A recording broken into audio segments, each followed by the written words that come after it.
Hang on a second. Did somebody genuinely suggest trading Ozzie Albies this winter?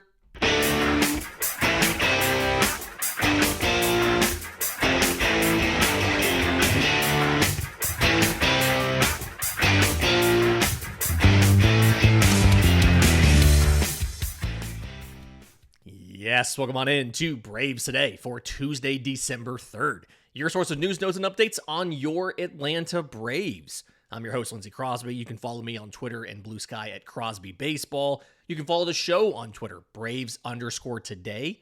We have a Facebook page and an Instagram as well. And you can find all of my written work, bravestoday.com, as this is both a podcast and a newsletter.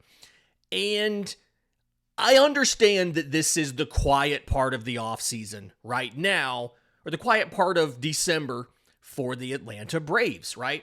You've already made all of your club option decisions, right? You kept Marcell Ozuna. You declined the options on Travis d'Arnaud and Luke Jackson. You had to make your non-tender decisions, right?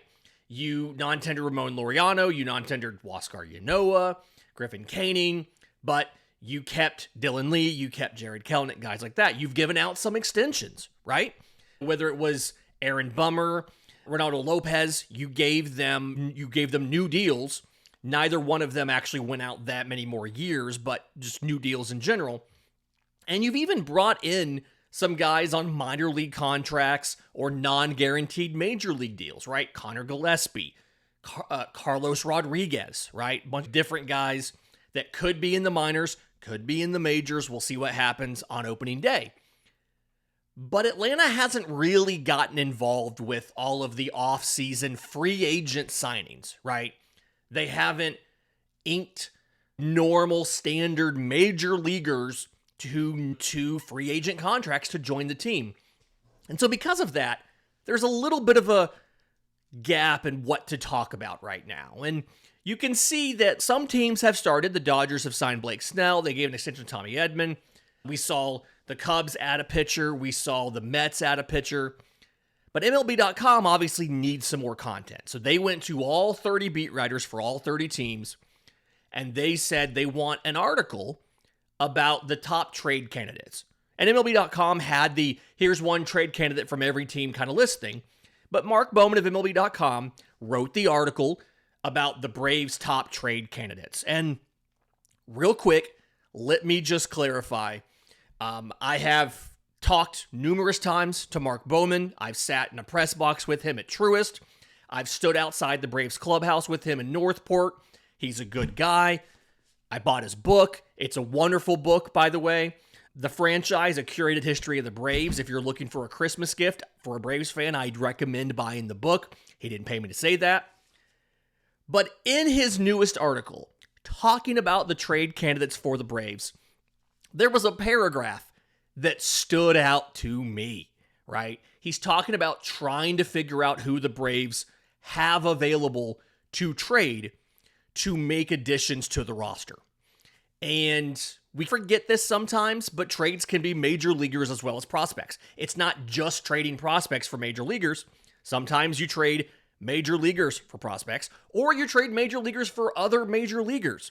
And in the article, he talks about, is Jared Kelenic an option? And we'll break that down a little bit later in the show. But there's a paragraph that stood out to me. I went ahead and clipped it for those of you who were on YouTube. I'll read it for the folks on audio. There would also be reason to debate moving Ozzie Albies, the three-time All-Star second baseman, whose contract includes a $7 million salary for 2025 and $7 million options for 2026 and 2027. That's a good value if he remains healthy enough to bid for another 30-homer season. He's also a strong clubhouse presence, but his arm strength has weakened his defensive value, and to get a strong return, you sometimes must part ways with something significant. Okay, my initial thoughts, no, we're not trading Ozzie Albies. I hate the idea. It's a terrible idea. We're not doing it. And to Mark's credit, the very next sentence in the first sentence of the next paragraph, if I had to guess, Albies and Kelenic will be back with the Braves next year. So he agrees that Ozzie's probably not going to get traded. But you know what? He said on there would also be reason to debate moving Ozzie Albies. So you know what? We're going to talk about it.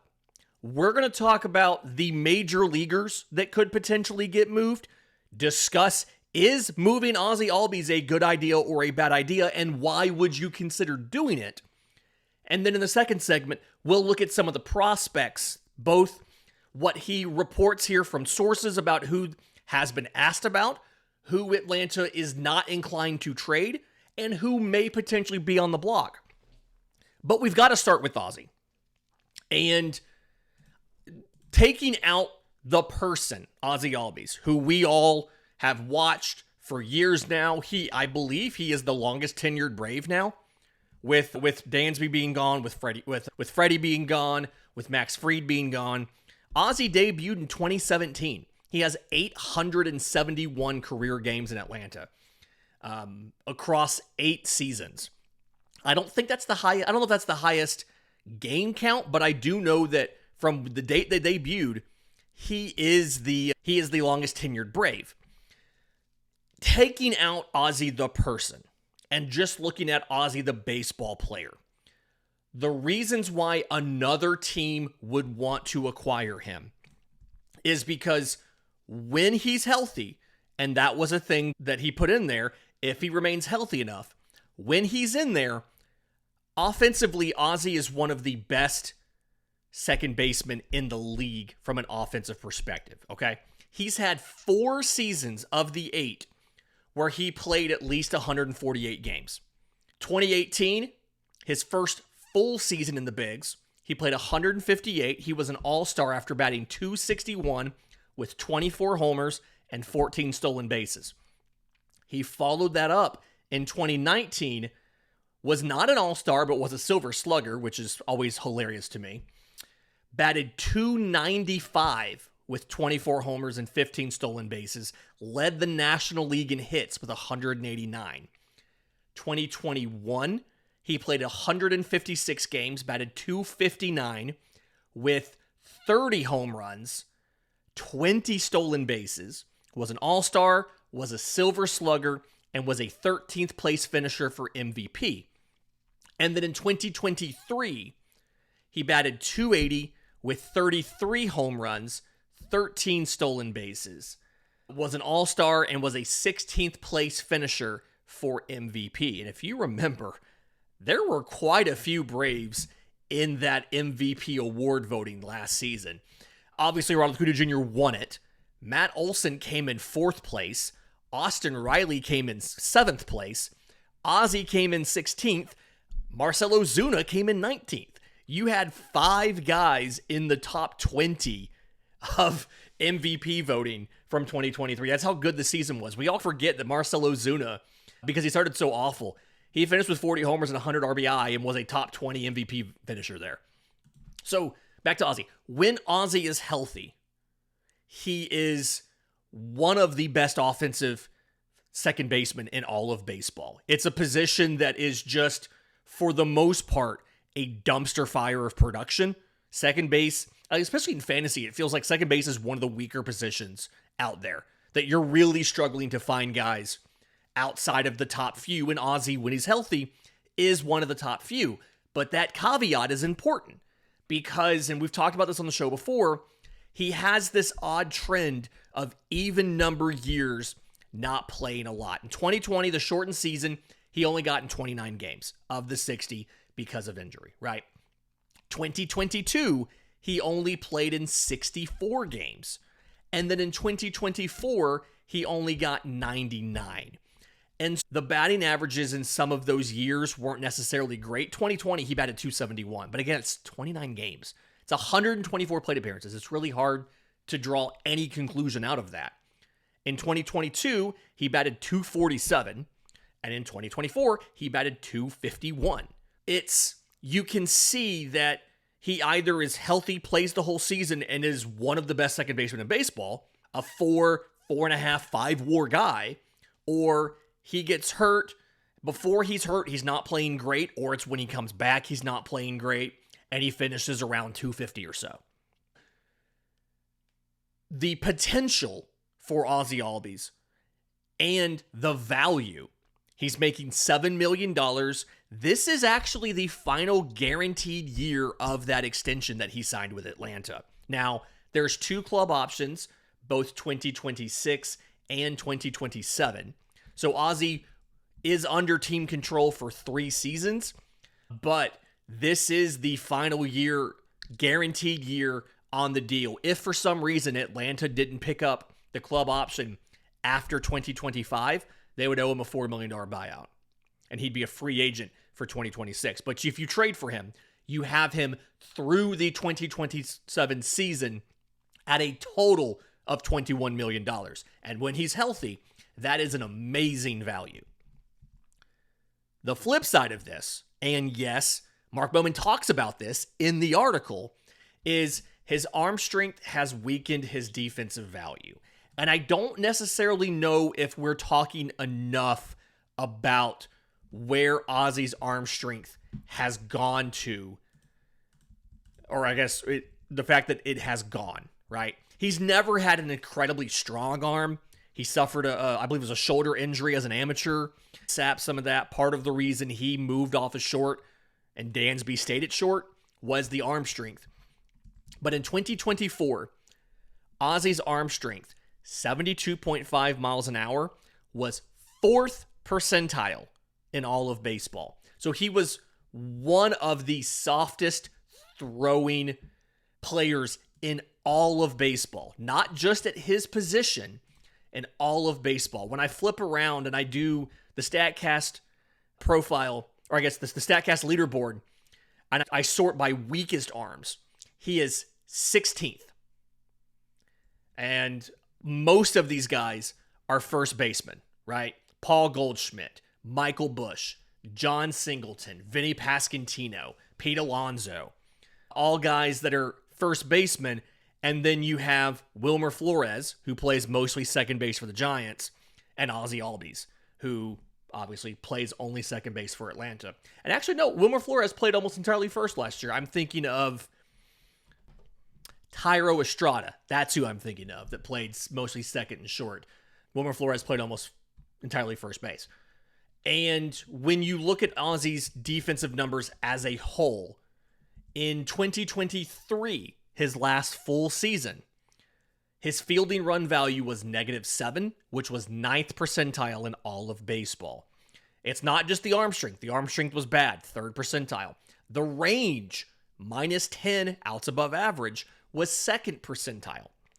And that's despite his sprint speed being just right there above average last season.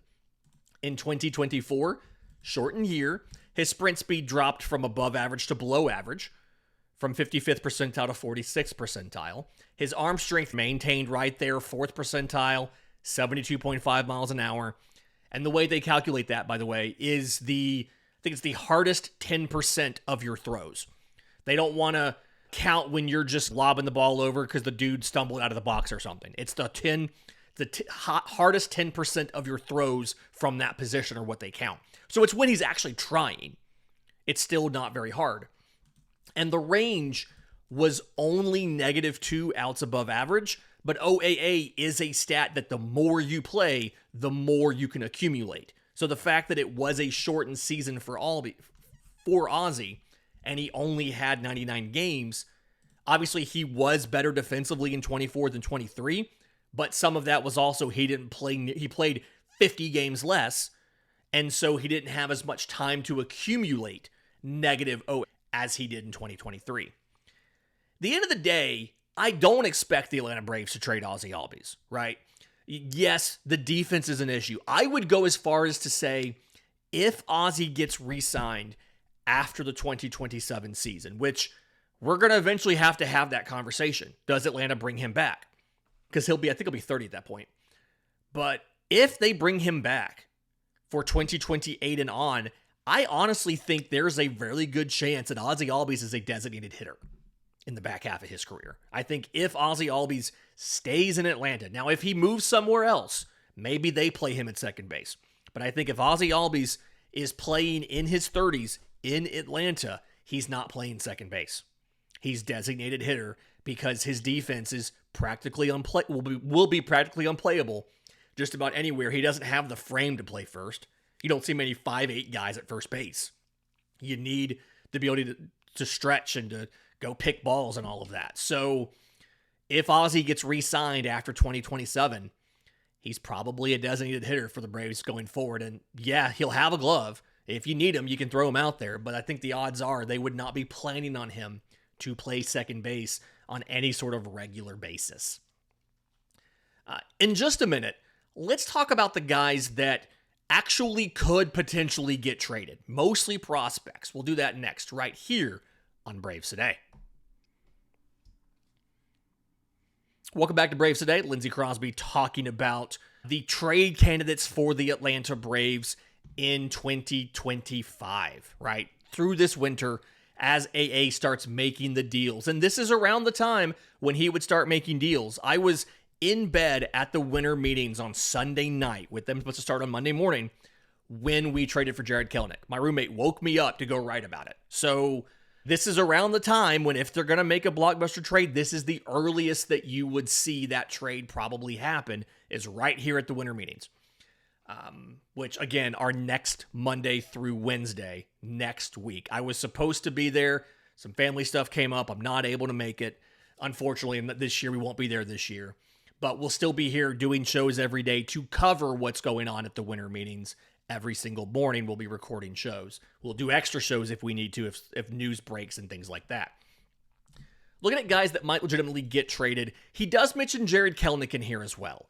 And I agree with him. I think Kelenic's going to end up on the Braves roster for 2025. That's something where I think the two questions you would have, and both questions that Mark Bowman touches on in the MLB.com piece, is one, would you get a good enough return to consider moving him? You did take on about $17 million in bad contracts last offseason to get Jarred Kelenic. He has 4 years of team control. He's arbitration eligible this year. He's a Super 2, so he'll be in arbitration. He's on a free agent until 2029, right? You have plenty of time on this. But would you get a good enough return to just consider saying, hey, we ate all that money, it's fine, we'll get something back for him? And is there a team out there that still believes that Jarred Kelenic can become what we all thought he was going to be when he was taken in the first round? I don't know the answer to that. I don't necessarily think that there is a team looking at Jarred Kelenic and saying, we think he can be amazing and we have to go get him. Are there teams that would take him? Yes. Is there a team out there that necessarily thinks he is primed for a breakout? I don't know. I do know there are teams that believe they're better at developing hitters than the Braves are. I probably wouldn't argue with you on a lot of those. Atlanta has their share of success stories out of the minors. Obviously, Michael Harris, going back, Ronald, Ozzie, and all those guys, Austin Riley. But I would not argue if you said that the average organization had a better track record of developing hitters than the Atlanta Braves. That's fine. I also think, just like Mark Bowman does, Jarred Kelenic ends up here. He does touch on some prospects as well. He reports a source in the organization told him that the most asked for player in trade negotiations this offseason has been Hurston Waldrop, the first-round pick from 2023 out of the University of Florida. Now, I've been a little critical of him, both on the podcast and in the newsletter, because I've talked to people both inside and outside the organization that don't think he's going to be able to make it as a starter. He really struggled last year. The control has just not gotten better like they expected, right? His final year at Florida, he walked 5 batters per 9 innings, 57 walks, and 101 2/3 innings, right?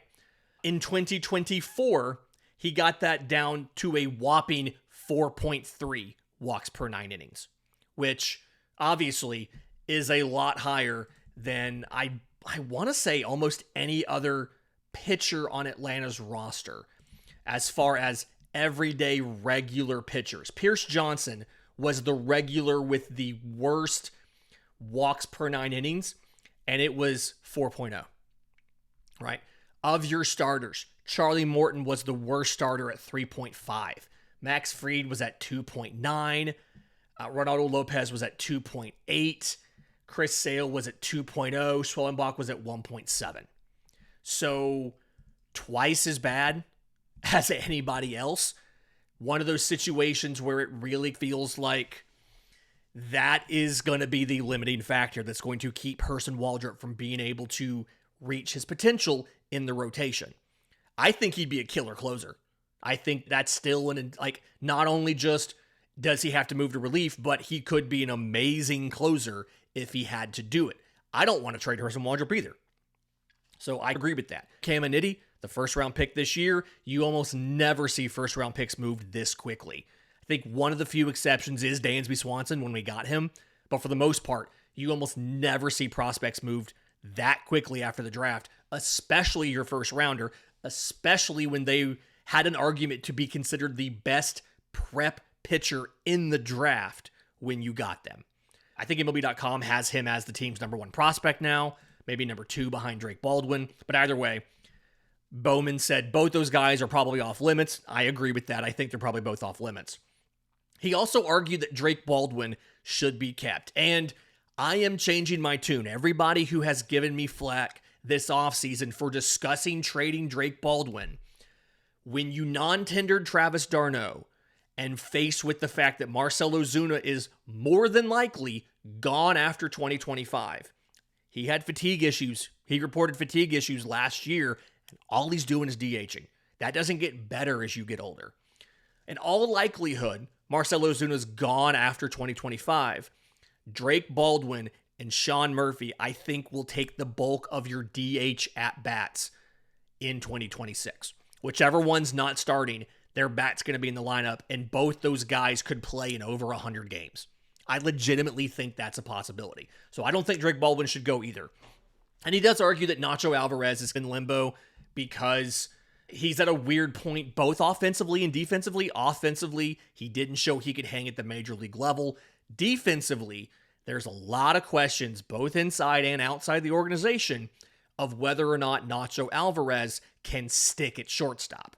And the problem is if he doesn't stick at shortstop, then he's a really weird profile for third base because he doesn't hit for a lot of power. And third base is traditionally a power hitting position. Yes, he could play second. There's some value obviously there. Maybe he's the eventual second base replacement for Ozzie Albies. Who knows? But I would agree that there's probably a lot of teams right now who are waiting to see what Nacho Alvarez does before they would ask for him in a trade. And the conclusion that Bowman comes to in this piece is that the most likely trade candidate for the Atlanta Braves is probably AJ Smith-Shawver. And I'm not going to say that I like it, because I don't. I hate the idea of trading AJ Smith-Shawver, but I understand. Because there's a few things we have to think about and understand when it comes to AJ Smith-Shawver. The upside here, the plus, and I actually believe that piece, that 30-team aggregation piece on MLB.com, named Smith-Shawver as the one most likely to get traded. He's 22 years old. He's only 22 years old.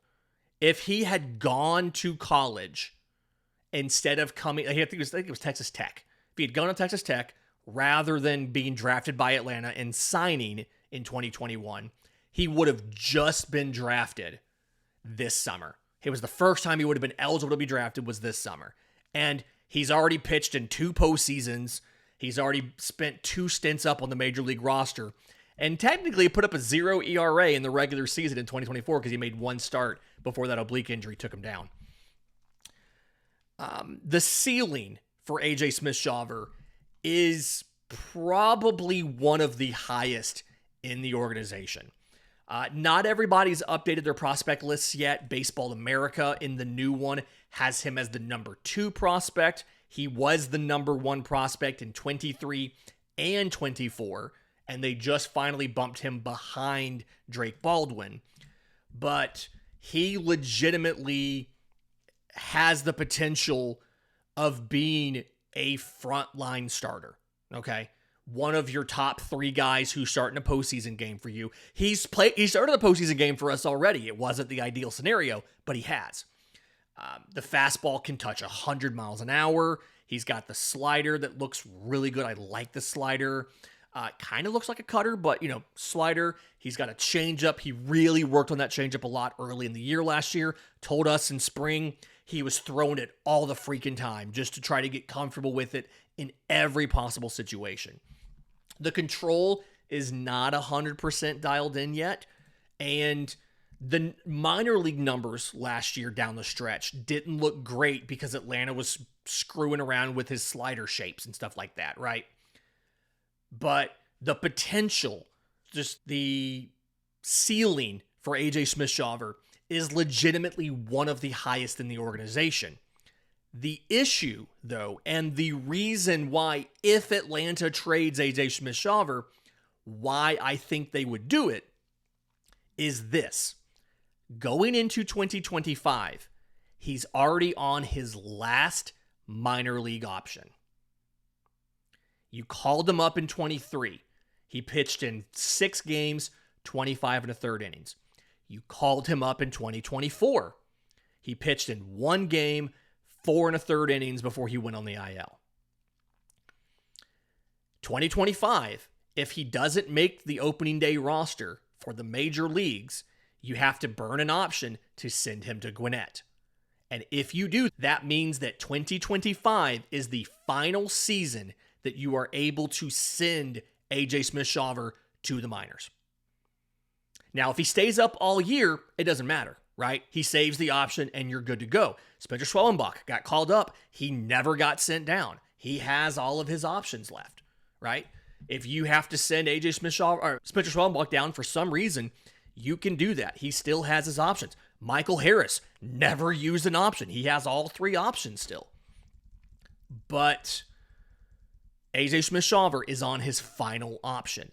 And so if he makes the opening day roster, you better hope he sticks. Because if you have to send him to AAA for the 3rd season, that means 2026, you can't send him back down without potentially losing him to another team. Again, I don't want the Braves to trade AJ Smith-Shawver. I'm an AJ Smith-Shawver stan. I like AJ Smith-Shawver a lot. I think he can be one of the better pitchers in this rotation, potentially as soon as this season. But if the Braves do trade AJ Smith-Shawver, that is why. It's because they think he's just far enough from sticking at the major league level where he's not going to be able to do it before he's used all of his minor league options. This has been Braves Today for Tuesday, December 3rd. I want to hear from you. If you have questions, comments, anything like that, you can send them to us. I'm on Twitter and Blue Sky at Crosby Baseball. Send them to the show. You can email us, contact@bravestoday.com. If you're listening on audio, do us a favor, leave us a 5-star review. If you're on YouTube, subscribe to the channel, hit the notification bell so you know when we drop the next episode. Also, leave us a 5-star review. Would love to hear your comments on the show. Until next time, this has been Braves Today.